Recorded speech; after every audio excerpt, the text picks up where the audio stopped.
ഇല്ല ഇല്ല ഇല്ല, നിങ്ങൾ അർജൻറ്റായിട്ട് ചെയ്യാനുള്ള കാര്യം വെച്ചാൽ നിങ്ങൾ ആ സാധനം ഒറ്റ വലിക്ക് വലിച്ചു വിടണം. വലിച്ചു വിട്ടിട്ട് അവളായിട്ട് ഹോസ്പിറ്റലിൽ വരാൻ പറഞ്ഞു. വലിച്ചു വിട്ടിട്ട് എന്നെ വിളിക്കാൻ എന്തോ പറഞ്ഞു കേട്ടോ.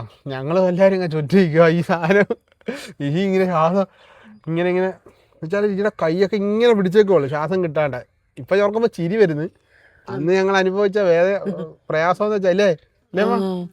അപ്പം ഞങ്ങൾ കേൾക്കുന്നത് എന്താ അറിയോ, ഈ പ്രശ്നം എനിക്ക് ജാതകണെങ്കിൽ ഉണ്ടല്ലോ അങ്ങ് ദൂരേന്ന് ഒരു സൈറൻ ആംബുലൻസ്.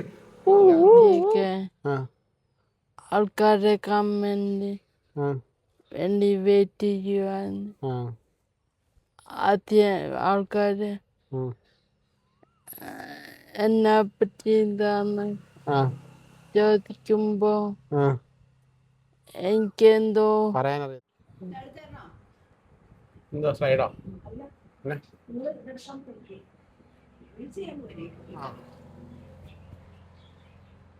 ഒരുങ്ങാൻ പോ. റീൽസ് ചെയ്തതിന് മുന്നേ ഒരുങ്ങുന്നുള്ളൂ.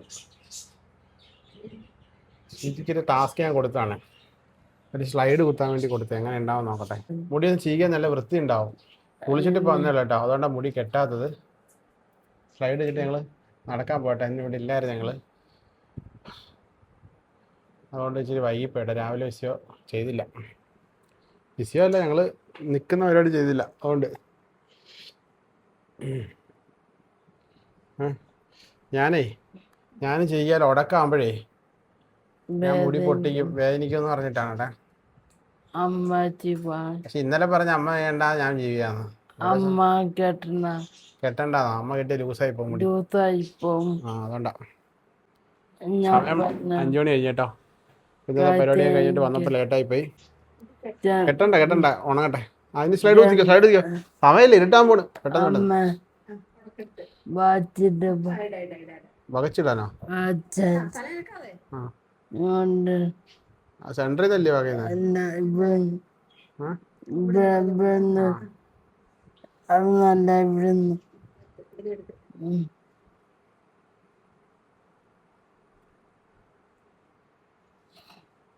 എങ്ങോടെങ്കിലും ആരെങ്കിലും എവിടെങ്കിലും അനങ്ങുന്നാണെങ്കിൽ അന്നേരം അത് കാണും.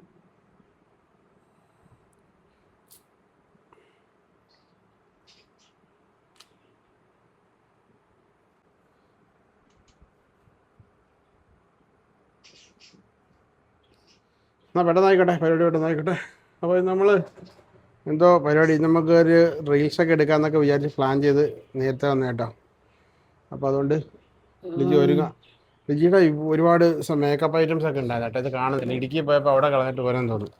അവിടെ പോയി പകുതി സാധനം അവിടെ കളഞ്ഞിട്ട് വരുന്നു കേട്ടോ. തുണി അടക്കാൻ അവിടെ കളഞ്ഞിട്ട് വരുന്നു. ഇത് ലിജിനകത്തില്ല കേട്ടോ. ലിജിയുടെ ഒരു ലിപ്സ്റ്റിക്ക് കുത്തിയോ? അത് ഇളക്കി തരണോ? വേണ്ട. ആ വേണ്ടേ, പിന്നെന്നാ ചെയ്, അതായിട്ട് ഇളക്കിയാ ചെയ്.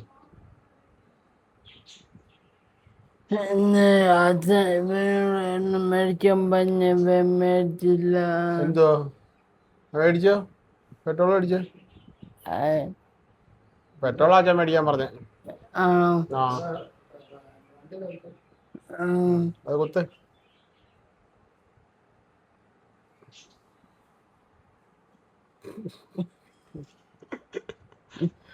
കുത്തലേ, അത് ഓർത്തെടുക്കും കേട്ടോ. അത് എങ്ങനെയായിരുന്നു കുത്തുന്നതെന്നുള്ള ഓർത്തെടുക്കുമല്ലോ ചെയ്യേ. എന്നാ കുത്തിയോ? പിടിക്ക്. അടുത്ത കുത്തത് അടുത്തിരിക്കുന്നു മടിയിൽ.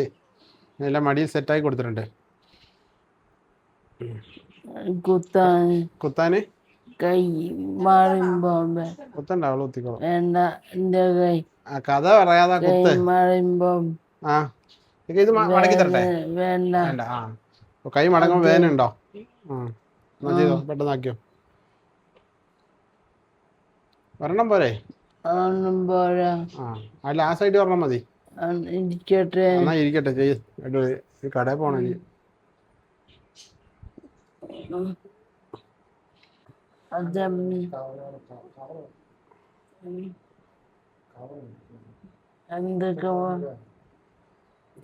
പെട്ടെന്ന് ചെയ്തോ.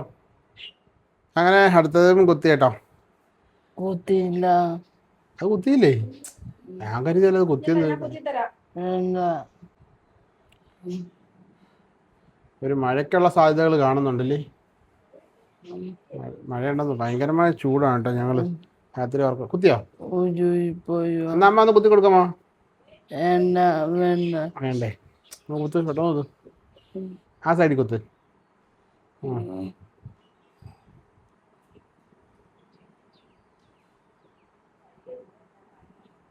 കുത്തിയോ?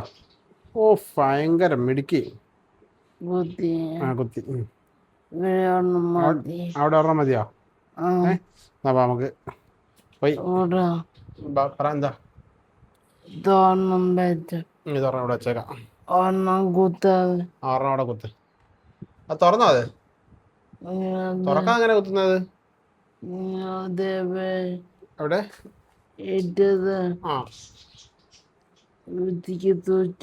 സൂക്ഷിച്ചാൻ വെച്ച് അതിനകത്ത് വെച്ച്.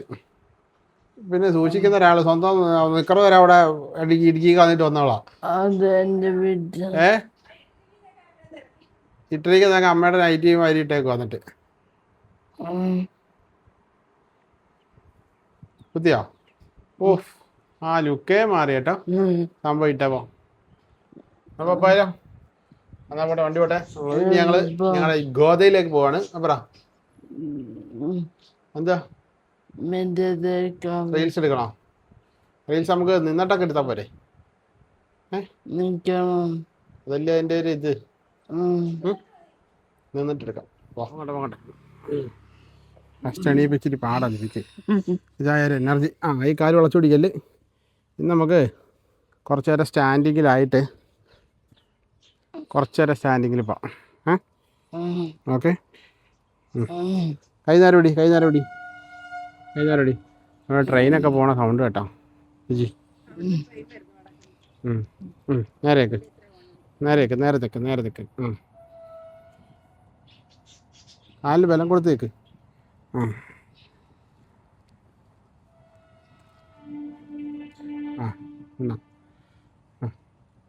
ബലം പിടിച്ചു നിന്നോ. അത് തന്നെ വിളിച്ച് സുന്ദരിയായി സെറ്റപ്പായിട്ട് ഇറങ്ങിയതാ. എല്ലാവരും നൈറ്റിയിട്ട് ഇറങ്ങിയതാ. ഒന്ന് നൈറ്റ് കൊണ്ട് എന്താ ഡ്രസ്സ് എല്ലാം കൊണ്ട് എവിടെയെങ്കിലും പോയി കഴിഞ്ഞാൽ പോകുന്ന വഴിക്ക് തുണിയും മണിയും എല്ലാം കളഞ്ഞിട്ട് പോരും.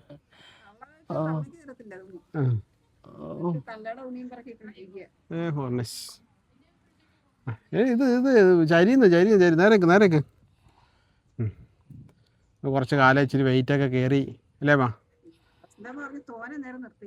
അതെ.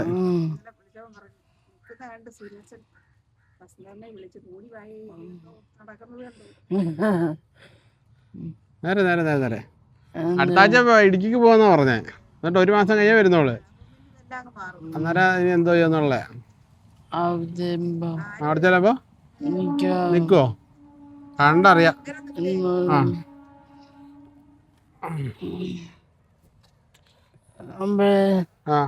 സെക്കൻഡ് ഡേ നല്ല കാറ്റുണ്ട് കേട്ടോ. കുറേ ദിവസമായതിനു ശേഷം ഇന്നാണ് ഓക്കെ ഞാൻ തൊടുന്നില്ല. കുറേ ദിവസത്തിന് ശേഷം ഇന്നാട്ടോ ചൂട് മാറി ഇച്ചിരി കാറ്റ് കിട്ടുന്ന ഇന്നാ. എണീക്ക് ഇവിടെ ഇച്ചിരി മുന്നോട്ട് കുനി. എണീക്ക് വാ. എണീറ്റോ. ഞാൻ തൊടുന്നില്ല. അതും എൻ്റെ ഇടയ്ക്ക് ഓരോ സാധനങ്ങൾ. നിന്റെ മുടി തന്നെയല്ലേ? വാ എണീക്ക് വാ. എണീക്ക്.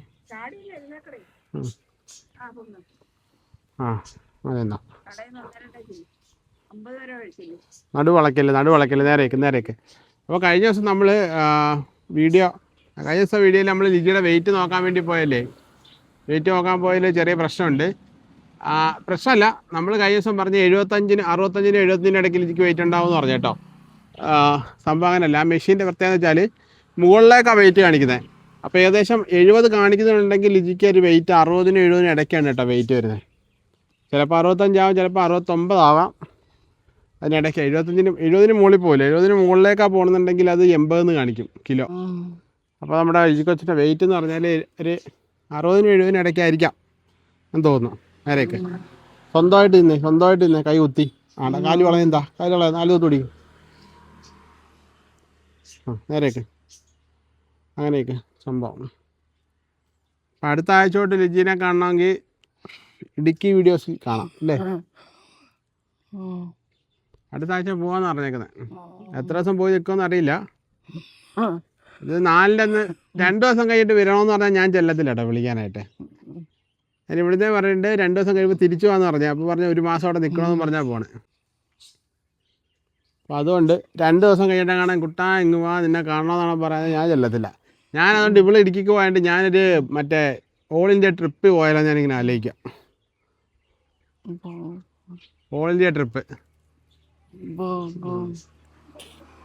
പണ്ടെന്ന് വെച്ചാൽ ലിജി ഇത്രയും നേരം ഒന്നും നിൽക്കത്തില്ല കേട്ടോ. നമ്മളൊന്ന് പിടിച്ചു നിർത്തി അപ്പം തന്നെ ലിജി ഇരിക്കണം, അയ്യോ കാല് വേദനിക്കുന്നത് കൈ വേദനിക്കുന്നത് പറഞ്ഞങ്ങ് എന്തുവാ ഇരിക്കുമായിരുന്നു. ഇപ്പോൾ എന്ന് വെച്ചാൽ ലിജി ഇങ്ങനെ ഒരുപാട് നേരം നിൽക്കുന്ന കൈവക്ക്. ഞാനിവിടെ ബാക്കിൽ വളയെ പിടിച്ചിട്ടുണ്ട്. അതൊരു സപ്പോർട്ട് നമ്മൾ എപ്പോഴും കൊടുക്കണം. അപ്പോൾ എന്താ വെച്ചാൽ ഇപ്പം ലിജി ഇങ്ങനെ എഴുന്നേറ്റ് നിൽക്കുമ്പോൾ നമുക്ക് തന്നെ ഒരു ഇത് തോന്നും. നമ്മൾ തന്നെ വിചാരിക്കും അന്ന് ലിജി ഇങ്ങനെ എഴുന്നേറ്റ് നിൽക്കുമെന്നേ. നമുക്ക് പ്രതീക്ഷയുണ്ട് എണീക്കും, അല്ല ആഗ്രഹമുണ്ട് അങ്ങനെ എണീറ്റ് നിൽക്കണം. പക്ഷെ നമ്മൾ യാഥാർത്ഥ്യത്തിലേക്ക് എത്തുമ്പോൾ നമുക്ക് എപ്പോഴും അതൊരു സ്വപ്നം പോലെ തോന്നും. ഇതിങ്ങനെ സ്വന്തമായിട്ട് എഴുന്നേൽക്കുമ്പോഴും ഇല്ലേ, സ്വന്തമായിട്ട് എഴുന്നേൽക്കാൻ പറ്റുമോ? അന്ന് ഇങ്ങനെ ഇരിക്കുന്ന സമയത്തൊക്കെ നമ്മൾ ചിന്തിക്കും എന്തിനാ റെഡി ആവുമെന്നൊക്കെ നമുക്ക് ആത്മവിശ്വാസം ഉണ്ടെങ്കിലും നമ്മളിങ്ങനെ ചിന്തിക്കും ഇടയ്ക്ക്, എണീക്കോ ഞാക്കോ എന്നുള്ളത്. അതെ അതെ, ഇതിപ്പോൾ നമുക്ക് പൂർണ്ണമായിട്ടും വിശ്വസിക്കാം. ഇത്തിരി താമസിച്ചാൽ ചിലപ്പോൾ 1 വർഷമോ അല്ലെ 2 വർഷമോ 3 വർഷമോ ആയിക്കോട്ടെ, എന്നാലും ലിജി നടക്കുമെന്നുള്ള അത്രയും പോവില്ല. അതിന് മുന്നേ നമ്മളതിനുള്ള പ്രയത്നങ്ങൾ നടക്കാനുള്ള. അപ്പോൾ ലിജി ഇപ്പം ആ വാക്കറയിൽ ഇതിനകത്ത് പിടിച്ചിട്ട് അതിൽ ഒരു കാല് പൊക്കി വെക്കാൻ ശ്രമിക്കുന്നുണ്ടല്ലോ.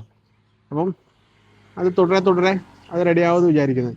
പിന്നെ പ്രധാന പ്രശ്നം ഇനി അടുത്തൊരു ഇതിലേക്ക് നമ്മൾ മാറേണ്ടത് എന്താണെന്ന് വെച്ചാൽ നമ്മൾ ടോയ്ലറ്റിലൊക്കെ സ്വന്തമായിട്ട് പോകാൻ പറ്റുന്ന രീതിയിലേക്കാണ്. അപ്പോൾ നമ്മുടെ വീട്ടിൽ അകത്ത് ടോയ്ലറ്റ് ഇല്ലാത്തതുകൊണ്ട് അതൊരു ബുദ്ധിമുട്ടാണ് വരും കാലം. പുറത്തെ ടോയ്ലറ്റിൽ ലിജി കയറാനും പറ്റത്തില്ല ഹൈറ്റിലൊക്കെ. കാരണം നമ്മളിവിടെയൊക്കെ വെള്ളം കയറുന്ന പ്രശ്നം ഉണ്ടായിട്ട് നമ്മൾ ടോയ്ലറ്റൊക്കെ ഉയർത്തിയാണ് വെച്ചേക്കുന്നത്. അപ്പം അതും നമുക്ക് ഉടനെ പ്രവർത്തിക്കാൻ പറ്റത്തില്ല. അങ്ങനെ ടൈമായില്ല കുറച്ച് നേരം കാല് വേദനിക്കുമ്പോൾ നമ്മൾ കൂടുതൽ നേരം നിൽക്കണം. അപ്പോൾ അത് നമുക്ക് ഉടനെ പ്രവർത്തിക്കാൻ പറ്റത്തില്ല. അതിന് നമ്മളൊരു വേറെ വീടൊക്കെ വെച്ച് കഴിഞ്ഞിട്ട് അകത്ത് ടോയ്ലറ്റ് ഉണ്ടാക്കാൻ പറ്റുള്ളൂ. കാരണം നമ്മൾ ഇവിടെ ടോയ്ലറ്റ് പണിയാൻ വേണ്ടി നമ്മൾ ആ കട്ടയൊക്കെ ഇറക്കി വെച്ചേ. പക്ഷേ നമ്മുടെ വീട്ടിൽ വീണ്ടും വെള്ളം കയറുന്ന കാരണം നമുക്ക് എന്തായാലും പുതിയൊരു വീട് വെക്കണം. ഈ വീട്ടിലന്ന് വെള്ളം കയറുന്നിടത്ത് കിടക്കാൻ പറ്റില്ലല്ലോ. അപ്പോൾ അതുകൊണ്ട് ഒരു ബാത്റൂം പണിഞ്ഞാൽ ഒരു അധിക ചിലവായി പോകും. അതുകൊണ്ടാണ് ഞങ്ങൾ മാറ്റി വെച്ചത്. പരമാവധി ഒരു 3-4 മിനിറ്റ് ഇപ്പം എന്തായാലും നിന്ന് കാണുമല്ലേ. ഇതൊന്നും പണ്ടേ എനിക്ക് അത്ര അതെ ഇല്ല, ജനലിൽ പിടിച്ച സമയത്ത് നമ്മൾ പിടിച്ച് നിർത്തുമായിരുന്നു, സപ്പോർട്ട് ചെയ്ത് ഇങ്ങനെ പിടിച്ച് നിർത്തുമായിരുന്നു. ഇതിപ്പോൾ ലിജി ഇങ്ങനെ തനിയെ നിർത്തേക്കും. ഞാൻ പിന്നെ ഒരു സപ്പോർട്ടിന് വളഞ്ഞു പോകാതിരിക്കാൻ വേണ്ടി മാത്രം ഇങ്ങനെ കൊടുത്തിരിക്കുക കൈ. അത് നമുക്ക് മനസ്സിലാക്കാൻ പറ്റും ലിജി എത്രത്തോളം സ്വന്തമായിട്ടാണ് നിൽക്കുന്നതെന്നുള്ളത് നമുക്ക് മനസ്സിലാവും. അതാണ് അതിൻ്റെ പ്രത്യേകത. പണ്ട് സ്വന്തമായിട്ട് നിൽക്കാതിരിക്കുമ്പോൾ അതും നമുക്ക് മനസ്സിലാവും. ഇപ്പോൾ ലിജിയുടെ എഫേർട്ട് എത്ര വരുന്നുണ്ടെന്ന് മനസ്സിലാവും. ലിജി നമ്മൾ ഓരോ വട്ടവും ലിജി ഫിസിയോതെറാപ്പിക്ക് അവിടെ കൊണ്ടുപോകുമ്പോൾ അതിൻ്റെയൊക്കെ മാറ്റം വരുന്നത് അവിടെ നിന്നൊക്കെ പോരുന്നതിന് ശേഷമായിരിക്കും അല്ലേ എപ്പോഴും ലിജിക്ക് മാറ്റം ഉണ്ടാവുന്നത്. പിന്നെ ചില മാറ്റങ്ങളിലേക്ക് ഞാൻ നിർബന്ധിച്ച് കൊണ്ടുപോകാറുണ്ട് ചില കാര്യങ്ങൾ. ഉദാഹരണത്തിന് ചില കാര്യങ്ങൾ പറഞ്ഞുതരാം. ലിജി വെള്ളം കുടിക്കാൻ തുടങ്ങിയ സമയത്ത് പണ്ട് സ്പൂണിൽ കോരിയായിരുന്നു വെള്ളം കൊടുക്കുന്നത് ലിജി. സ്പൂണിന് കൊടുത്ത് വെള്ളം കൊടുത്തുകൊണ്ടിരുന്ന സമയത്ത് പെട്ടെന്ന് ലിജി സ്വന്തമായിട്ട് വെള്ളം കുടിക്കാൻ തുടങ്ങിയ സമയത്തെ നേരമൊക്കെ വളയല്ലേ സ്വന്തമായിട്ട് വെള്ളം കുടിക്കാൻ തുടങ്ങിയ സമയത്ത് എങ്ങനെ മാറ്റം വന്നു വെച്ചാൽ ഞാൻ നിർബന്ധിച്ച് വെള്ളം വായിലൂടെ ഇങ്ങനെ ഗ്ലാസ്സിൽ കൊടുത്തു തുടങ്ങിയതാണ്. അതിനുശേഷം നമ്മൾ സാലോയിൻ ടെസ്റ്റൊക്കെ ചെയ്യുന്നത്. ആ ടെസ്റ്റ് കുറച്ചൊക്കെ കൊടുത്തതിന് ശേഷം അതുപോലെ ചില ലിജിയുടെ ചില കാര്യങ്ങളുണ്ട്. ഇപ്പം ചൂടുവെള്ളത്തിലേ കുളിക്കത്തുള്ളായിരുന്നു ലിജി പണ്ടെന്നല്ല ഈ ഒരു എങ്ങനെ 1 മാസം മുന്നേ വരെ അല്ലേ. അതെ, അപ്പം ഞാൻ ഈ ലിജിയുടെ ദേഹത്ത് തണുത്ത വെള്ളം ഇവളറിയാതെ കാലയിലൊക്കെ ഒഴിക്കും. ചിരിക്കുന്നുണ്ട് അവൾ. എനിക്ക് ഇതെവിടെ ഇരിക്കാൻ പോ പറഞ്ഞ ചിരി എവിടെ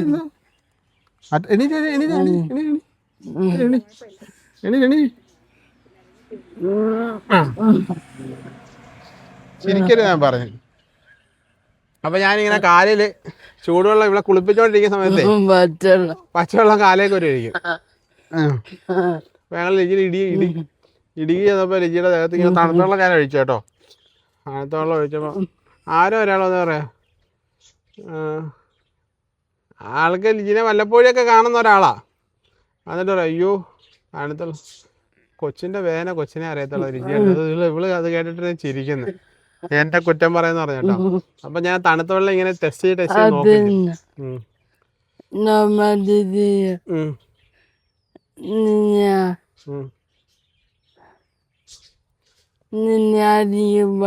എന്നെ ആരെങ്കിലും വഴക്ക് പറയട്ടെന്ന് വിചാരിച്ച് പറഞ്ഞു കേട്ടോ അവള്. പക്ഷെ ഞാനങ്ങനെ തണുത്ത വെള്ളം കാലയിൽ ഇങ്ങനെ ഒഴിച്ചൊഴിച്ചിട്ട് ഇപ്പൊ അവള് തണുത്ത വെള്ളത്തിലാണ് കുളിക്കുന്നത് അല്ലേ? എങ്ങനെയുണ്ട് തണുത്ത വെള്ളത്തിൽ കുളിക്കുമ്പോ? സൂപ്പറാണ്ടാ. മറ്റേ ചൂടുവെള്ളത്തിൽ എത്ര ചൂടുണ്ടെങ്കിലും ചൂടുവെള്ളത്തിലേ കുളിക്കുള്ളൂ. കാരണം നമുക്ക് തണുപ്പ് പേടിയാണ്, എല്ലാത്തിനും എല്ലാം പേടിയാണ്. ആ പേടികളെ നമ്മൾ മാറ്റിയെടുക്കുന്ന ഞാൻ പറഞ്ഞല്ലോ ചില കാര്യങ്ങൾ ഇങ്ങനെയാണ് ഞാൻ ചെയ്തുകൊണ്ടിരുന്നത്. പിന്നെ ലിജിനെ ഫസ്റ്റ് ടൈം കുളിപ്പിക്കാൻ തുടങ്ങാനായിട്ട് ലിജിനെ ഏകദേശം 2 വർഷത്തോളം ദേഹം തുടച്ചെടുക്കുമായിരുന്നു. ബെഡേ കിടത്തിയിട്ട് സോപ്പ് ഇതൊക്കെ വെച്ചിട്ട് കഴുകി തുടച്ചെടുക്കുമായിരുന്നു. അതിൽ നിന്ന് ലിജിനെ കുളിപ്പിക്കാൻ തുടങ്ങിയത് നമ്മൾ ഡോക്ടേഴ്സ് പറഞ്ഞിട്ടോ അല്ല ആരെങ്കിലും പറഞ്ഞിട്ടോ അല്ല, പെട്ടെന്ന് ഒരു ദിവസം എനിക്ക് അങ്ങനെ തോന്നിയാണ് ലിജിനെ കുളിപ്പിക്കാം. അല്ലല്ല, തിരുവനന്തപുരത്ത് വെച്ച് ഓർമ്മയുണ്ട്. തിരുവനന്തപുരത്ത് വീട്ടിൽ വെച്ച് അടുക്കളയിൽ അവിടെ വെച്ചിട്ടാണ് കുളിപ്പിക്കുന്നത്. അങ്ങനെ ഒരു ദിവസം എനിക്ക് തോന്നുന്നത് ലിജിനെ കുളിപ്പിച്ചാലോ എന്ന്. അങ്ങനെ ആദ്യത്തെ ദിവസം തന്നെ ലിജിയുടെ തല നനച്ച് കുളിപ്പിച്ച് ഭയങ്കര ഉന്മേഷമായിരുന്നു ലിജിക്ക് അതിനുശേഷം. കാരണം 2 വർഷത്തോളം 3 വർഷത്തോളം ലിജി തല കുളിക്കാതെ കിടന്നിരുന്നു. ആദ്യമായിട്ട് ഒരു ദിവസം ഞാൻ പെട്ടെന്നൊരു തീരുമാനം എടുത്തു. കാരണം ഒരാൾ ഇങ്ങനെ ഒന്നും പോയാൽ പറ്റത്തില്ലല്ലോ. ഇത് ദേഹത്തോടെ വെള്ളം ഒഴിക്കുന്ന പരിപാടി ഇല്ല, ഈ തുണിക്കകത്ത് തുടച്ചിട്ട് ഇങ്ങനെ തുടച്ചെടുക്കുക അങ്ങനെയായിരുന്നു. അപ്പോൾ എനിക്ക് പെട്ടെന്ന് തോന്നി ആൾക്കൊരു ചേഞ്ച് വേണമല്ലോ. കാരണം ഞാൻ ഇവക്കൊരു മാറ്റം വേണമല്ലോ ധരിച്ച് അവളെ ലിജിനെ ദിവസം ഞാൻ കൊണ്ടുവന്ന് തലവഴി വെള്ളം ഒഴിച്ച് സോപ്പിട്ട് കുളിപ്പിച്ച് അന്ന് മുതൽ ഇന്നേരെ കുളിപ്പിക്കും. ഞാനിത് ഏകദേശം ഒരു 3.5 വർഷമായിട്ട് 3.5 വർഷമായിട്ട് കുളിക്കാത്ത ഒരാളോട് ആ ഒരു പേഷ്യൻ്റെ ബൈസ്റ്റാൻഡറിനോട് ഞാനിത് കണക്ക് പറഞ്ഞ് നിങ്ങൾ കുളിപ്പിച്ച് നോക്കാൻ പറഞ്ഞു. ഞാൻ പറഞ്ഞ രീതിയിൽ ചൂടുവെള്ളം തിളപ്പിച്ചിട്ട് കുളിപ്പിക്കാൻ പറഞ്ഞു. അങ്ങനെ അവരും നമ്മൾ പറയുന്നതായിട്ട് കുളിപ്പിക്കാൻ തുടങ്ങി. അവരും ബോഡി തുടച്ചെടുക്കത്തുള്ള വൈബ്സ് വെച്ചിട്ട് അങ്ങനെ അവരും കുളിക്കാൻ തുടങ്ങി. കുളിച്ചതിന് ശേഷം ഭയങ്കര ഉന്മേഷമാണ് എല്ലാ കാര്യങ്ങളും കേട്ടോ. അങ്ങനെ ചില കാര്യങ്ങൾ നമ്മൾ ലിജിനെ ഞാൻ എൻ്റെ നിർബന്ധ ബുദ്ധി കൊണ്ട് മാറ്റിയെടുത്തതല്ല, ഒരുപാട് കാര്യങ്ങളുണ്ട്. അതെ, ചെയ്യേണ്ട സമയത്ത് നമ്മളിങ്ങനെ ചെയ്യാൻ വേണ്ടിയിട്ട് നമുക്ക് ഓൾറെഡി ഉള്ളിൽ നിന്നൊരു ഇത് വരും, അത് ചെയ്യിപ്പിക്കണമെന്ന്. അങ്ങനെയാണ് ലിജിനെ ഞാനിപ്പം ചൂടുവെള്ളത്തിൽ കുളിപ്പിക്കാറില്ല, തണുത്ത വെള്ളത്തിലാണ് കുളിപ്പിക്കുന്നത്. ചൂടുവെള്ളം കുളിപ്പിക്കേണ്ട സമയത്ത് നമ്മൾ ചൂടുവെള്ളത്തിൽ കുളിപ്പിക്കും. പനിയോ അങ്ങനെ എന്തെങ്കിലും ബുദ്ധിമുട്ട് വരുമ്പോൾ അങ്ങനെ ചെയ്യും. ഇപ്പോൾ തണുത്ത വെള്ളത്തിലാണ് കുളിപ്പിക്കുന്നത്, അതുകൊണ്ട് ഭയങ്കര സുഖമല്ല ലിജിക്ക്. പിന്നെ ഓരോ കാര്യങ്ങൾ ഭക്ഷണം കഴിക്കാൻ തനിയെ കഴിപ്പിക്കാൻ തുടങ്ങിയതൊക്കെ അത് എൻ്റെ ഒരു നിർബന്ധത്തിൻ്റെ പുറത്താണ് ഇതെല്ലാം ചെയ്തത്. അതോ ഇതിൻ്റെ ഓരോ ഘട്ടങ്ങളിലേക്ക് നമ്മൾ അയാളെ മാറ്റി എടുത്തുകൊണ്ടിരിക്കുകയാണ് കേട്ടോ. ഈ കാര്യത്തിൽ എനിക്ക് ഒരുപാട് എക്സ്പീരിയൻസ് ഉണ്ട് ജീവിതത്തിൽ. നമ്മൾ ഒരാളെ ഇങ്ങനെ പരിചരിക്കണം എന്നുള്ളൊരു എക്സ്പീരിയൻസ് ഉണ്ട്. അപ്പോൾ അതുകൊണ്ട് ഇത്ര കാര്യങ്ങൾ ഷെയർ ചെയ്യുന്നത് കേട്ടോ. അപ്പോൾ നമ്മൾ നിങ്ങളുടെ എക്സ്പീരിയൻസ് എങ്ങനെ ഉണ്ടായിരുന്നോ? നിന്നെ നോക്കിയുണ്ടായി പിന്നല്ല എനിക്ക് അങ്ങനെ എക്സ്പീരിയൻസ് ഉണ്ടാവാതെ ആരെ എക്സ്പീരിയൻസ് ഉണ്ടായത് കൊണ്ടാണ് ഞാൻ ഇതൊക്കെ ചെയ്യുന്നത് കേട്ടോ. അപ്പോൾ ഒരുപാട് പേര് വന്നിട്ട് അങ്ങനെ ഇങ്ങനെ എന്നൊക്കെ പറയട്ടോ. അപ്പോൾ ലിജിനെ എണീറ്റ് നിർത്തിപ്പിക്കാൻ തന്നെ ഒരുപാട് അഭിപ്രായങ്ങൾ പറയട്ടോ. പറയുന്നില്ല അങ്ങനെ ചെയ്യാൻ പാടില്ല, ഇങ്ങനെ ചെയ്യാൻ പാടില്ല കേട്ടോ. അപ്പോൾ നമ്മൾ ഒരുപാട് കാര്യങ്ങൾ അവിടെ ഫിസിയോതെറാപ്പി സെൻറ്ററിൽ നിന്ന് അവിടെ നിന്നൊക്കെ അറിഞ്ഞിട്ടാണ് നമ്മൾ ചെയ്യുന്നത് കേട്ടോ. റോങ് ആയിട്ട് നമ്മളൊന്നും ചെയ്യുന്നില്ല. റോങ് ആയിട്ട് ഞാൻ എപ്പോഴെങ്കിലും ചെയ്യുന്നുണ്ടായിരുന്നെങ്കിൽ ലിജിക്ക് ഇതിനോടൊക്കെ എന്തെങ്കിലും പ്രശ്നങ്ങൾ ഉണ്ടായേനെ. ഒന്ന്, ലിജിനെ തിരിച്ച് കിടത്തുന്ന മറിച്ച് നമ്മൾ തുടക്കകാലം പോലെ ലിജി ബെഡിൽ സ്ഥിരമായിട്ട് കിടക്കുന്ന സമയത്ത് പോലും ലിജിക്ക് ഒരു ബെഡ് സോറോ ഒന്നും ഉണ്ടായിട്ടില്ല. അത് പുറത്ത് പൊട്ടുകയോ അങ്ങനത്തെ പ്രശ്നങ്ങളൊന്നും ഉണ്ടായിട്ടില്ല. അന്ന് നമ്മൾ ബോഡി വൈപ്സ് വെച്ച് തുടച്ച് ലോഷൻ ഇടുകയും ക്ലീൻ ചെയ്യുക അങ്ങനെ കാര്യങ്ങൾ. പിന്നെ രാത്രി ഞാനും വാവയായാലും ഇപ്പം അമ്മയായാലും അവിടുത്തെ അമ്മയായാലും ആരായാലും ഉള്ള ആരാന്ന് വെച്ചാൽ അവർ ചിരിച്ചും മറിച്ചും ഒക്കെ കിടത്തും. ഒക്കെയാണ് ലിജിയെ ആ ഒരു ഇമ്പ്രൂവ്മെൻറ്റിലേക്ക് എത്തിച്ചേട്ടാ. നമുക്കിപ്പോൾ പറയാനായിട്ട് ഇപ്പോൾ നെഗറ്റീവ് ആൾക്കാർക്ക് ഒരുപാട് പേർക്ക് പറയാൻ പറ്റുവാണെങ്കിൽ ഒന്ന് ലിജിയുടെ വെയിറ്റിൻ്റെ പ്രശ്നം മാത്രമേ പറയാൻ പറ്റുള്ളൂ. അത് ഞങ്ങളായിട്ട് ചെയ്തതല്ല. അതിൽ വില്ലൻ എന്ന് പറയുന്നത് തൈറോയിഡാണ്. ആ തൈറോയിഡിനെ എങ്ങനെ ക്ലിയർ ചെയ്യാമെന്ന് നോക്കിയിട്ട് ഞാനിപ്പോൾ ഒരുപാട് എടുത്ത് ചോദിച്ചപ്പോൾ എല്ലാവർക്കും സെയിം ഇഷ്യൂസാണ്. ഇനി നമ്മൾ പൈസ കൊണ്ട് തന്നെ നേരിടാമെന്ന് വെച്ചാൽ അത് മാർഗ്ഗമില്ല. തൈറോയിഡ് എന്ന് പറയുന്നത് അങ്ങനെ ഒരു പ്രശ്നമാണ്. മെഡിക്കലി അതൊരു വലിയ പ്രശ്നമാണ്. അതിനിപ്പോൾ വെയിറ്റ് കൂടിയ പ്രശ്നമുണ്ട്. പക്ഷേ ഇതിനെ വെച്ചാൽ നമ്മൾ സർവൈവ് ചെയ്ത് മുന്നോട്ട് പോകാമെന്നുള്ളതാണ് ഇതിനകത്ത് ഞാൻ കാണുന്ന ആ ഒരു പോം വഴി അല്ലേ. എന്നാ എനിക്ക് വേറെ കുഴപ്പമില്ല. വാ എണീറ്റോ നിൽക്കാനൊന്നും കുഴപ്പമില്ല. പിന്നെ അതന്നെ അതെനിക്ക് ലിജീനെ ഈ കട്ടിലിൽ നിന്നുണ്ടല്ലോ പണ്ട് ഞാൻ ഇങ്ങനെ കുഞ്ഞുങ്ങളെ കോരി എടുക്കുന്നുണ്ടെങ്കിൽ കോരി എടുത്താലും ചേർന്നിരുത്തേ. അതൊരു ദിവസം എനിക്ക് പെട്ടെന്ന് ഇങ്ങനെ തോന്നി, എന്തുകൊണ്ട് ലിജീനെ ഇങ്ങനെ ബെഡിൽ ഇരുത്തിയിട്ട് തറയിലേക്ക് ഇറക്കി പൊക്കിക്കൂടാന്ന് തോന്നിയാണ് അങ്ങനെ ചെയ്തത് കേട്ടോ.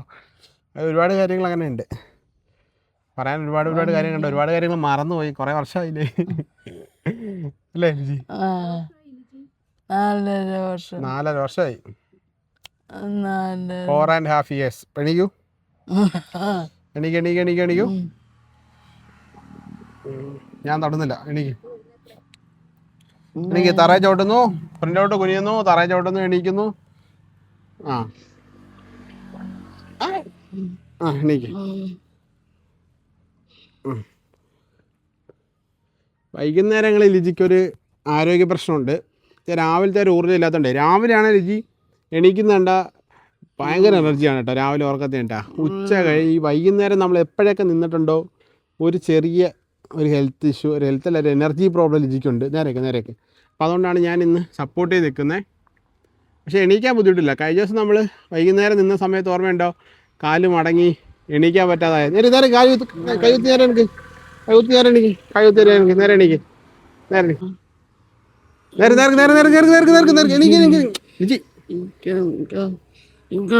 എടുത്ത് ഇച്ചിരി നമ്മൾ എക്സ്ക്യൂസ് പറഞ്ഞാൽ പിന്നെ ലിജി അതിനകത്ത് പിടിക്കും.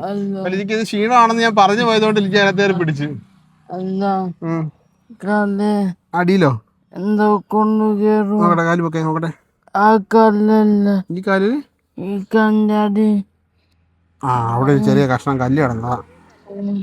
കല്ലായിരുന്നു. വേദനിച്ചോ?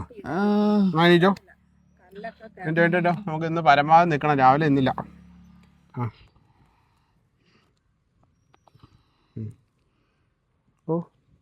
സ്വന്തമായിട്ട് എണീറ്റിരിക്കാൻ തുടങ്ങിയപ്പം അഹങ്കാരം. തൊടല്ലേ, അവള് തനിയെ എണീറ്റ് തന്നെ നിന്നോളാം. നീ ചരിഞ്ഞു പോകാൻ അത് അല്ല, തിരിഞ്ഞു പോകാൻ ചരിയുന്നില്ല. നേരെ നിൽക്കണം, നേരെ നോക്ക്, സ്ട്രെയിറ്റ് ആയിട്ട് നോക്ക്. അങ്ങ് ദൂരെ എന്തെങ്കിലും കാര്യങ്ങളിലേക്ക് നോക്കി നിൽക്ക്. അങ്ങനെ നമ്മൾ പറഞ്ഞ് പഴയ ഓർമ്മകളിലേക്ക് പോയി കേട്ടോ. തിരുവനന്തപുരത്തുള്ളതാണ് ഒരുപാട് പഴയ ഓർമ്മകളില്ലേ. ആ സിറ്റുവേഷൻ എന്ന് പറഞ്ഞാൽ വല്ലാത്ത സിറ്റുവേഷനാണ് കേട്ടോ. ഈ കാല് വളയല്ലേ, മടങ്ങല്ലേ കേട്ടോ. അതൊരു വല്ലാത്ത സിറ്റുവേഷനാണ്. എന്നുവെച്ചാൽ ഹോസ്പിറ്റലിൽ നിന്ന് വന്നിട്ട് നമ്മൾ നിൽക്കുന്നൊരു സിറ്റുവേഷൻ വല്ലാതിരിക്കും. നമ്മൾ തിരുവനന്തപുരത്തെ ഫസ്റ്റ് വീട്ടിൽ നമ്മൾ ലിജീനെ ആംബുലൻസിൽ ആദ്യമായിട്ട് ഹോസ്പിറ്റലിൽ കൊണ്ടുപോകുന്ന സമയങ്ങളെന്ന് ഓർത്ത് നോക്കാം ഇല്ലേ. ജീവിതത്തിൽ ഒരുപാട് അതെ. വലിച്ചൂരുണ്ടെന്ന് ട്രക്യോസ്റ്റമിയിലൊക്കെ ലിജിയുടെ ലങ്സിലേക്ക് ഓർമ്മയില്ല, പേര് നമ്പറൊക്കെ ഉണ്ട്. ലിജി ഇതെന്താ കാല് മടങ്ങി പോണേ? ഉപ്പറ്റി ഉറപ്പിച്ച് പിടിച്ചേ. ആ കാലെ വെയിറ്റ് കൊള്ളിക്ക് കാലെ. സംഭവം എന്താ വെച്ചാൽ ലിജിയുടെ ട്രക്യോസ്റ്റമി ഇട്ടിട്ടുണ്ടായിരുന്നു. അതായത് ഇവിടെ അറിയാത്തവർക്ക് തന്നെയാണ്, ഇവിടെ ഹോളിൽ ചെയ്യണ്ട. അതായത് നമ്മൾ സ്വന്തമായിട്ട് ലങ്സ് വർക്ക് ചെയ്യാൻ പറ്റാത്തൊരു സാഹചര്യത്തിലാണ് നമ്മൾ വെന്റിലേറ്റർ സംവിധാനം കൊടുക്കുന്നത്. അതായത് mechanical oxygen. Hi, hello.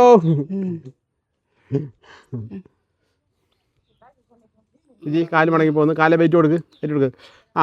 ലിജിക്ക് mechanical ventilation, mechanical oxygen. അത് നമ്മുടെ ഓക്കെ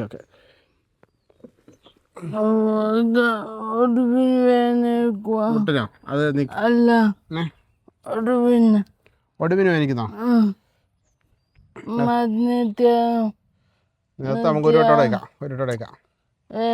മടി പറയത്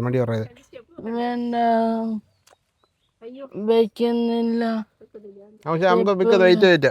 അപ്പം നമ്മൾ പറയാൻ പറ്റുന്നത് തരാം. എനിക്ക് ട്രക്യോസ്റ്റമി ഇട്ടുണ്ടായിരുന്നു ഇവിടെ. അതായത് ഒരു നമ്മുടെ സാധാരണ വായിക്കൂടെ നമ്മുടെ വെന്റിലേറ്റർ കൊടുക്കില്ല. അതൊരു 10-14 ദിവസമൊക്കെ മാക്സിമം ഇടാൻ പറ്റത്തുള്ളൂ. കാരണം പിന്നീട് അത് ഇവിടെ ഇരിക്കുമ്പോൾ ബാക്ടീരിയ പ്രശ്നങ്ങൾ, ഇൻഫെക്ഷനൊക്കെ ഉണ്ടാവും വായിക്കൂടെ. അപ്പോൾ അത് മാറ്റിയിട്ട് നമ്മുടെ ഇവിടെ ട്രക്യോസ്റ്റമി ചെയ്യും. നേഴ്സിംഗ് മേഖലയുള്ളവർക്കും അല്ലെങ്കിൽ മെഡിക്കൽ മേഖലയുള്ളവർക്ക് അറിയാതിരിക്കട്ടെ, അറിയാത്തവർക്ക് തന്നെയാണ് പറഞ്ഞത്. അപ്പോൾ ഇവിടെ ഇത് ചെയ്ത് കഴിഞ്ഞാൽ ഇവിടെ ഒരു ഹോൾ ഉണ്ടാവുമല്ലോ. അപ്പോൾ നമ്മൾ അതിൻ്റെ ഇതെല്ലാം പരിപാടിയെല്ലാം കഴിഞ്ഞാലും കുറച്ച് കാലത്തേക്ക് നമ്മുടെ ഇത് പരിപാടികളല്ലേ അതാണ്ടേ ഹോള്. അപ്പം കുറച്ച് കാലത്തേക്ക് നമ്മുടെ സോലോയിങ് ഒക്കെ കറക്റ്റ് ആവുന്നവരെ നമ്മുടെ ഭക്ഷണം കഴിക്കുന്ന വെള്ളം കുടിക്കുന്നതൊക്കെ കറക്റ്റ് ആവുന്നത് വരെ ഈ സാധനം ഇവിടെ വെച്ചിരിക്കും. കാരണം തിങ്സ് ഒക്കെ ക്ലിയറായി വരുന്ന ശ്വാസം കറക്റ്റായിട്ട് കിട്ടുന്ന ആ ടൈം വരെ നമ്മളിവിടെ കുറച്ചാൾ ഇരിക്കും അത് കേട്ടോ. അപ്പോൾ ഇത് കുറച്ചാൾ ലിജിയിട്ട് ഇവിടെ ഇരിപ്പുണ്ടായിരുന്നു ഈ സാധനം.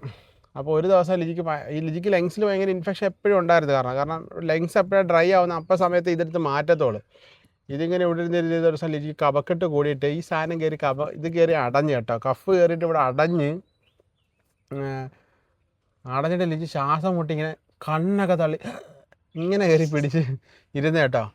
അപ്പോൾ പെട്ടെന്ന് ഞാൻ നമ്മുടെ തിരുവനന്തപുരത്ത് സാന്ത്വനം എന്നൊരു ഹോസ്പിറ്റലായിരുന്നു. ഇത് ചെക്ക് ചെയ്യാൻ വേണ്ടി ഇവിടെ ശ്രീത്രയെന്ന് പറഞ്ഞു തന്നിരുന്നത്. ഇത് ചെക്ക് ചെയ്യാൻ വേണ്ടി ആ ഹോസ്പിറ്റലിൽ പോകണമെന്ന് പറഞ്ഞിട്ടുണ്ടായിരുന്നു. അങ്ങനെ അവിടുത്തെ ഡോക്ടറെ വിളിച്ചു കേട്ടോ. അവിടുത്തെ ഡോക്ടറെ വിളിച്ചിട്ട് പറഞ്ഞു, ഡോക്ടറെ ഇത് കണക്ക് ഇത് കയറി അടഞ്ഞ ലിജി കണ്ണൊക്കെ തള്ളി ശ്വാസം ഇപ്പം തീരും, ഇപ്പം ശ്വാസം വിട്ട് നിൽക്കും. ലിജി ഇങ്ങനെ കണ്ണ് തള്ളി ഇങ്ങനെ വരുവാണ് കേട്ടോ. അപ്പോൾ നമ്മളെല്ലാം എയറിലായി. എന്ത് ചെയ്യണമെന്ന് അറിയാൻ എപ്പോഴാണോ ആംബുലൻസുകാരനെ വിളിച്ച് ICU ആംബുലൻസുമായിട്ട് വരാൻ പറഞ്ഞു. ഞങ്ങൾ ICU ആംബുലൻസുമായിട്ട് വരണമെന്ന് പറഞ്ഞു. അപ്പോൾ ഇതെല്ലാം നിമിഷ നേരം കൊണ്ട് നടക്കുന്നതെന്ന് ആലോചിച്ച് വേണം. ലിജി ഇങ്ങനെ പെട്ടെന്ന് ഇവിടെ കയറി അടയുന്നു. കാരണം അപ്പോൾ ഞങ്ങൾ സക്ഷൻ ചെയ്ത് കളയുമായിരുന്നു. ഞങ്ങളുടെ സക്ഷൻ ചെയ്യാനുള്ള മെഷീനെല്ലാം ഞങ്ങൾ വാങ്ങിച്ചിട്ടുണ്ടായിരുന്നു. അപ്പോൾ ഇതിങ്ങനെ അന്ന് സക്ഷൻ ചെയ്തിട്ട് ഇത് വരുന്നില്ല. കാരണം ഡ്രൈ ആയിപ്പോയി. ഈ ഒരു ചെറിയ കുഴലാണ്, ഇതിങ്ങനെ വളഞ്ഞിരിക്കുന്ന കുഴലാട്ടോ. ഇവിടെ നിന്ന് ഇങ്ങനെ കയറിയിട്ട് ഇങ്ങനെ അകത്തിട്ടിരിക്കുന്നത്. കാരണം ലങ്സിൻ്റെ ഹോളിലേക്കാണ് ഇത് പോണേ. അപ്പോൾ ഇതുവഴി നമ്മൾ ശ്വാസം ഇവിടേക്കുള്ള ശ്വാസം ഇതുവഴി ശ്വാസം കൂടുതൽ എടുക്കുന്നത്. അപ്പോൾ ഇത് കയറി അടഞ്ഞിട്ട് ഞങ്ങൾ ഡോക്ടറെ വിളിക്കും. അപ്പോൾ ആദ്യം തന്നെ ആംബുലൻസിനെ വിളിച്ചിട്ട് ICU ആംബുലൻസുമായിട്ട് പെട്ടെന്ന് വരണമെന്ന് പറഞ്ഞു. കാരണം ലിജി ഇങ്ങനെ കണ്ണ് തള്ളിക്കൊണ്ടിരിക്കും. അപ്പോൾ ഞാൻ വായിക്കൂടെ ശ്വാസം കൊടുക്കുന്നുണ്ട് ഇങ്ങനെ വായിക്കൂടെ. കാരണം അപ്പോൾ വെച്ചിട്ട് കൊടുക്കുമ്പോൾ ഒന്ന് ഇതാവും, ഓർമ്മയുണ്ടോ? വായിക്കൂടെ ശ്വാസം കൊടുക്കുമ്പോൾ ഒന്ന് ഇങ്ങനെ ആവും. പിന്നെയും കുറച്ച് കഴിയുമ്പോൾ ലിജി ഇങ്ങനെ ആവും. അത് സ്റ്റക്കാവും കേട്ടോ. കാരണം ഈ ഓക്സിജൻ കിട്ടുന്നില്ല. ലങ്സ് ഇങ്ങനെ ഇതായി പോവാ. അതിന് തുറക്കണമല്ലോ. പിന്നെ ലങ്സ് തുറക്കണമെങ്കിൽ ശ്വാസം ഇങ്ങനെ കയറി ഇറങ്ങുകയും ചെയ്യണം. അത് ഞാൻ പെട്ടെന്ന് ഓർമ്മയുണ്ടോ എനിക്ക്? ഓർക്കാതിരിക്കാൻ എന്താ? അപ്പം ഞാൻ ഡോക്ടറെ വിളിച്ചിട്ട് ഡോക്ടർ ഇത് കണക്ക് ഇത് അടഞ്ഞു പോയി, ലിജി ഇങ്ങനെ കണ്ണ് തുറന്നിരിക്കാൻ പറഞ്ഞു. അപ്പോൾ ഡോക്ടർ പറഞ്ഞ് ഒരു കാര്യം ചെയ്യും, ആ സാധനം ഒറ്റ വലിക്ക് വലിച്ചു വരാൻ പറഞ്ഞു കേട്ടോ. അപ്പോൾ നമ്മുടെ ഇന്ത്യ എന്ന് വെച്ചാൽ ഇവിടെ ഇങ്ങനെ തയ്ച്ചു വെച്ചേക്കുക ഈ സാധനം. അതുകൊണ്ട് എടുക്കാൻ പാടില്ല, ബ്ലഡ് വരും, ഒരുപാട് ചോര പുറത്തേക്ക് ചാടും എന്നുള്ള ചിന്തയാണ് മനസ്സിൽ. അന്നേരം ഡോക്ടറോട് ചോദിക്കുന്നു, ഡോക്ടർ അത് എടുത്തു കഴിഞ്ഞാൽ ചോരയൊക്കെ ചാടില്ലേ? ഇല്ല നിങ്ങൾ അർജൻറ്റായിട്ട് ചെയ്യാനുള്ള കാര്യം വെച്ചാൽ നിങ്ങൾ ആ സാധനം ഒറ്റ വലിക്ക് വലിച്ചു വിടണം. വലിച്ചു വിട്ടിട്ട് അവളായിട്ട് ഹോസ്പിറ്റലിൽ വരാൻ പറഞ്ഞു. വലിച്ചു വിട്ടിട്ട് എന്നെ വിളിക്കാൻ എന്തോ പറഞ്ഞു കേട്ടോ. ഞങ്ങൾ എല്ലാവരും ഇങ്ങനെ ചുറ്റിരിക്കുക. ഈ സാധനം ഇങ്ങനെ ശ്വാസം ഇങ്ങനെ വെച്ചാൽ ഇതിൻ്റെ കൈയൊക്കെ ഇങ്ങനെ പിടിച്ചേക്കുള്ളൂ ശ്വാസം കിട്ടാണ്ട്. ഇപ്പം ചോർക്കുമ്പോൾ ചിരി വരുന്നു. അന്ന് ഞങ്ങൾ അനുഭവിച്ച പ്രയാസം എന്ന് വെച്ചാൽ അല്ലേ അല്ലേമ്മ? അപ്പം ഞങ്ങൾ കേൾക്കുന്നത് എന്താ അറിയോ, ഈ പ്രശ്നം എനിക്ക് ജാതകണെങ്കിൽ ഉണ്ടല്ലോ, അങ്ങ് ദൂരേന്ന് ഒരു സൈറൻ ആംബുലൻസ് എന്നുവെച്ചാൽ ഞങ്ങളെ ലിജിനെ ഫിസിയോതെറാപ്പി കൊണ്ടുപോകുന്നൊരു ആലപ്പുഴക്കാരൊരു പുള്ളി ഉണ്ടായത് അവിടെ. പുള്ളിയുടെ പേര് രഞ്ജിത്ത് ആംബുലൻസ് ആട്ടോ. തിരുവനന്തപുരത്തെ രഞ്ജിത്ത് ആംബുലൻസ് ആയിരുന്നു ഞങ്ങളെ സ്ഥിരമായിട്ട് 1 മാസം 1.5 മാസമില്ലേ ലിജിനെ ഹോസ്പിറ്റലിൽ കൊണ്ടുപോകാൻ ഞങ്ങളുടെ കൂടെ ഒരു പുള്ളിയുണ്ട്. നമ്മളെയൊക്കെ ചേട്ടനാണ് കേട്ടോ. പക്ഷെ അയാൾ ഇത്രേ ഉള്ളൂ, ഭയങ്കര ആക്റ്റീവാ. വരുമ്പോൾ പറഞ്ഞാൽ ഓടി വന്ന് ലിജിയുടെ ബെഡിനകത്ത് ചാടിയാൻ കയറും. എന്നിട്ട് ലിജിനെ പൊക്കിയെടുത്ത് സ്ട്രക്ചർ അല്ലേ, ഈ ചിരിയെ കണ്ടില്ലേ? അതെ. അങ്ങനെ ഞങ്ങൾ ആംബുലൻസിന്റെ സൗണ്ട് ഇങ്ങനെ കേൾക്കുന്നു. പുള്ളി ICU ആംബുലൻസ് വിളിച്ച് വരിക അവിടുന്ന് ലിജിനെ കൊണ്ടുവന്നിട്ട്. പിന്നെ ഡോക്ടർ പറഞ്ഞ കണക്ക് ഞാൻ ഒന്നും നോക്കിയില്ല. ഈ സാധനം എവിടെയെങ്കിലും പുറത്തേക്ക് ഇറങ്ങിയില്ല. ഒന്നും അറിയത്തില്ല. ഇങ്ങനെ ഒറ്റ പിടിച്ചിട്ട് ഒറ്റ പിടി ആ സാധനം ഇങ്ങോട്ട് ഊരിയപ്പോൾ ഇവിടെ ബ്ലോക്കായിരുന്ന സാധനങ്ങളെല്ലാം പുറത്തേക്ക് ചാടുകയും ചെയ്ത് ലിജി ഇങ്ങനെ ഒരു ശ്വാസം എടുത്ത്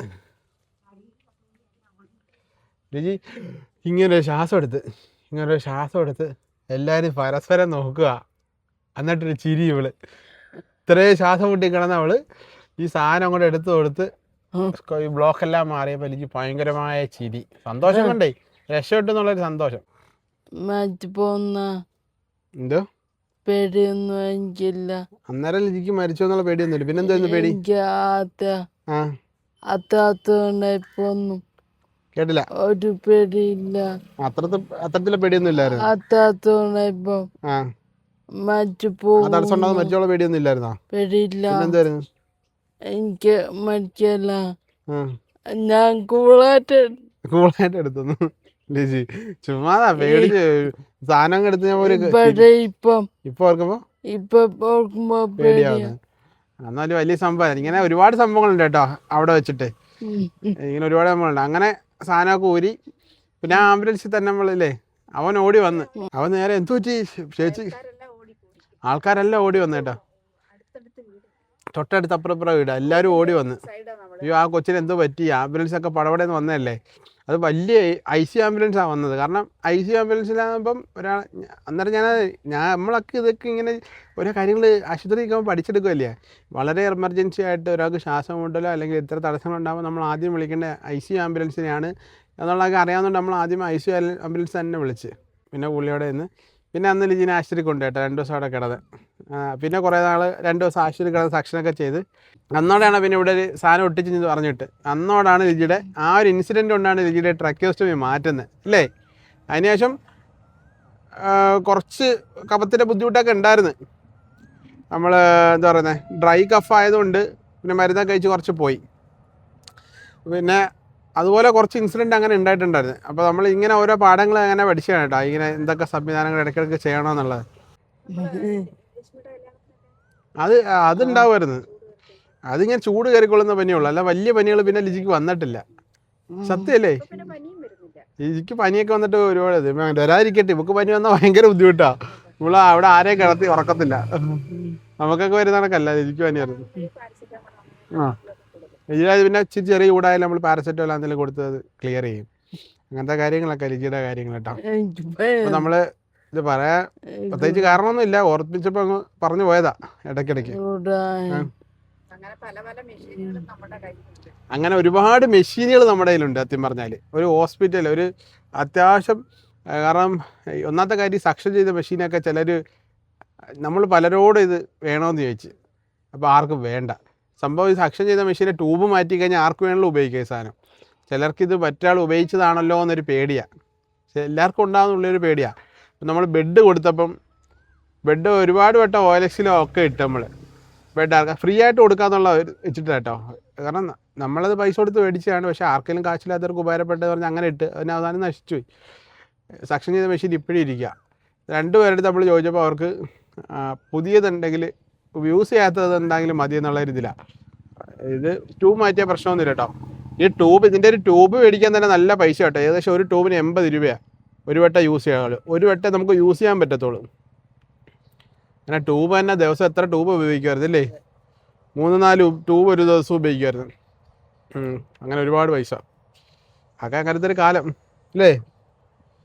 അപ്പോൾ ഞങ്ങളൊരു റീൽസ് എടുക്കാൻ പോവാ. ഇനി ചുമ്മാ എന്തെങ്കിലും ഒരു കാര്യങ്ങളിങ്ങനെ ഓർത്തിങ്ങനെ വരും കേട്ടോ ഇനി. അതുകൊണ്ട് വീഡിയോ ഇവിടെ നിർത്തുക ആകുതാ ഇല്ല ലിജി. പഴയ ഓർമ്മകൾ ഇടയ്ക്കിടയ്ക്ക് ഓർത്തു പോയി. അതുകൊണ്ട് ലിജി ഇനിയും തിരിച്ചു വരും, പഴയതുപോലെ തിരിച്ചു വരും അല്ലേ. തിരിച്ചു വരണം. ഇച്ചിരി സമയം എടുത്തിട്ടായാലും തിരിച്ചു വരും കേട്ടോ.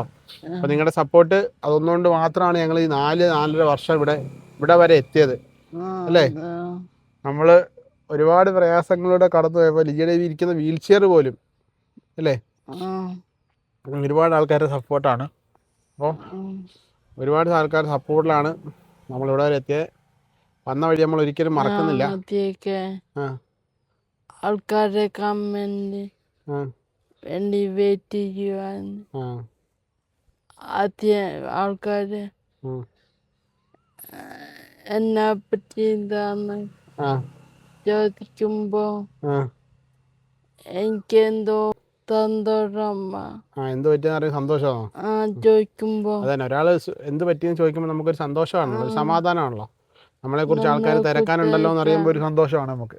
അത് തന്നെ സത്യമാണത്. എന്നോട് ചോദിക്കുമ്പോൾ എനിക്കതൊരു ഒരു സന്തോഷമാണത്. കാരണം നമ്മളോടൊരാൾ എന്ത് പറ്റി സത്യം പറ, ഞങ്ങൾ ഈ സോഷ്യൽ മീഡിയയിൽ ഇങ്ങനെ വന്നിട്ടില്ല എന്നുണ്ടെങ്കിൽ, ഞങ്ങളൊരു അങ്ങനത്തെ ഒരു സോഷ്യൽ മീഡിയയിലേക്ക് എത്തിയിട്ടില്ലായിരുന്നെങ്കിൽ, ഒരുപാട് പേരുടെ സപ്പോർട്ടും കാര്യങ്ങളും നമ്മളിപ്പോൾ ഫ്ലവേഴ്സ് TV അങ്ങനെയൊക്കെ എത്താതിരുന്നെങ്കിൽ ഉറപ്പായിട്ടും ഞങ്ങൾ ഒന്നാമത്തെ കാര്യം ചിന്തിക്കാൻ പറ്റാത്തൊരു വളരെ മോശമായ ഒരു അവസ്ഥയിൽ ഇപ്പോൾ നമുക്ക് കഞ്ഞി കുടിച്ചെങ്കിലും പോകാൻ പറ്റുന്നുണ്ട്. ലിജീനെ ഇത്ര ഇമ്പ്രൂവ് ആക്കാൻ പറ്റിയിട്ടുണ്ട്. ലിജിയുടെ ഇത്രയും കാര്യങ്ങൾ ചെയ്യാൻ പറ്റിയത് തന്നെ നമ്മൾ സോഷ്യൽ മീഡിയയിലൊക്കെ ഒന്ന് ഇതായതുകൊണ്ടല്ല കേട്ടോ. അല്ലെങ്കിൽ നമ്മൾ എപ്പോഴേ അല്ലേ നമ്മൾ ചിലപ്പം ഈ സമയത്ത് നമ്മൾ ഇവിടെ പോലും ഉണ്ടാവില്ല. ആ ഒരവസ്ഥയിൽ ഞങ്ങൾ വളരെ മോശപ്പെട്ടു പോയേനെ. കാരണം 9 മാസമൊക്കെ ഒരു ഹോസ്പിറ്റലിൽ ഒരാൾ നിരന്തരമായിട്ട് ICUയിൽ കിടക്കുമ്പം ഉണ്ടാവുന്ന ബുദ്ധിമുട്ടുകൾ, സാമ്പത്തിക ബുദ്ധിമുട്ടുകൾ, പിന്നെ ഒരുപാട് പേരെ സഹകരണം. അമ്മ പറയുന്നത് കേൾക്കാൻ വലിയ പാടായിരിക്കും, മൈക്കൂടെ അല്ലേ. അമ്മ പറഞ്ഞ ഒരുപാട് പേരുടെ സഹകരണവും പ്രാർത്ഥനയും അല്ലേ, ഒരുപാട് പേരുടെ കരുതലും അത് നമ്മളിങ്ങനെ ഇടയ്ക്കിടയ്ക്ക് ആലോചിക്കുന്നതുകൊണ്ടാണ് കേട്ടോ നമ്മളൊരു എന്താ പറയുന്നത്. ആരെയും അങ്ങനെ മറക്കാൻ പറ്റത്തില്ല. അതന്നെ. ഇപ്പോൾ ഈ അടുത്ത ഒരു അമ്മ നമ്മളെ കണ്ടപ്പോൾ തിരുവനന്തപുരത്ത് വെച്ച് കണ്ടപ്പോൾ പറഞ്ഞ കേട്ടോ, യൂട്യൂബിലൊക്കെ ഇത്ര വീഡിയോ ചെയ്യുന്നതിൽ നിങ്ങൾ വലിയ രീതിയിലൊന്നും രക്ഷപ്പെട്ടില്ലല്ലോ എന്ന് ഒരു ആൻറ്റി ചോദിച്ചു കേട്ടോ. അപ്പോൾ നമ്മൾ പറഞ്ഞ് നമ്മൾ ചിലവാക്കുന്ന കൂടുതലും പൈസ ഹോസ്പിറ്റലിലാണ് കേട്ടോ, ആശുപത്രിയിലാണ് നമ്മൾ കൂടുതലും പൈസ ചിലവാക്കുന്നത്. എന്നാലും നമ്മുടെ ഒരു കണ്ടൻറ്റും ആ ഒരു രീതികളും നമ്മൾ പൊതുവായിട്ട് ലിജിയുടെ ട്രീറ്റ്മെൻറ്റാണ് നമ്മൾ ആ ഒരു പണം കൊണ്ട് കൂടുതലും ഉപയോഗിക്കുന്നത്. കൂടുതലും കണ്ട മുഴുവൻ സമയം ലിജിയുടെ ട്രീറ്റ്മെൻറ്റും കാര്യങ്ങളൊക്കെ ഉപയോഗിക്കുന്നത്. അതുകൊണ്ടാണ് അങ്ങനെ വരുന്നത് കേട്ടോ. അപ്പം നമ്മളെ ഇതുവരെ താങ്ങി നിർത്തിയത് നിങ്ങൾ ഓരോരുത്തരുമാണ്. കമൻറ്റിലൂടെയും ലൈക്കിലൂടെയും സപ്പോർട്ടൊക്കെ നിങ്ങളാണ് കേട്ടോ. അതൊക്കെ നമ്മൾ മറന്നു പോകാത്ത മനസ്സുള്ളതുകൊണ്ടാണ് എപ്പോഴും ഞങ്ങളത് ഓർത്തോർത്ത് പറയുന്നത് കേട്ടോ. അപ്പോൾ ഒരുപാട് സന്തോഷം. ഞങ്ങളിന്നിപ്പോൾ വീഡിയോ നിർത്തുകയാണ്. നാളെ വേറെ വിശേഷങ്ങളൊക്കെ ആയിട്ട് വരാം. പറഞ്ഞ് കാട് കയറി പോന്ന് അല്ലേ, ഒരുപാട് വട്ടം ഈ കാര്യങ്ങളൊക്കെ പറഞ്ഞാൽ. ഇന്ന് നിങ്ങളോടൊക്കെ വളരെ സ്നേഹവും ഞങ്ങളുടെയൊക്കെ പ്രാർത്ഥനയിൽ എപ്പോഴും നിങ്ങളെല്ലാവരും ഉണ്ടാവും. നാളിതുവരെ ഇതുവരെ സപ്പോർട്ട് എല്ലാവരും ഉണ്ടാവും. അപ്പോൾ ഒരിക്കൽ കൂടി പറഞ്ഞ് നിർത്തുന്നു. എല്ലാവർക്കും ബൈ. Bye bye. ഇവിടെ ഒരാളിരിപ്പുണ്ട്. അച്ഛൻ ദേ അവിടെ നിൽക്കും. ബായ്. അച്ഛൻ അവിടെ നിന്ന് ബായ് കാണിക്കുന്നു. ഇന്നലെ അവിടുത്തെ ഒരു ബായി കൊടുത്തു. ദൂരെ ഒരു ബായ് കാണിച്ചിട്ട്. അപ്പം എല്ലാവർക്കും ബായ്.